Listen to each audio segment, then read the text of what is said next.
चिंचोली तालुका में बारिश का सिलसिला रुकने का नाम ही नहीं ले रहा और अब तो हालात इतने खराब हो गए हैं कि कुछ लोग अपनी जान जोखिम में डालकर बहते पानी में गुजरते दिख रहे हैं।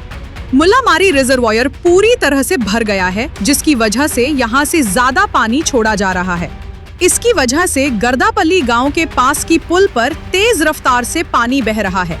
सिर्फ यही नहीं, चिंचोली तालुका के चिम्माडलाई गांव के पास का नाला भी उभर कर बह रहा है, जिसका पानी कई घरों में घुस गया है। और ये फुटेज आ रही है वाडी से, जहां आप देख सकते हैं कि लोग कैसे घर में पानी घुसने से परेशान हैं। गांव वाले मजबूरन पानी में से गुजरकर अपने काम धंधों को जा रहे हैं। ये मंजर हमें एक ही बात याद दिलाता है, बारिश के दौरान अपनी हिफाजत को सबसे पहले रखें। लोकल एडमिनिस्ट्रेशन को चाहिए कि फौरी तौर पर एक्शन ले।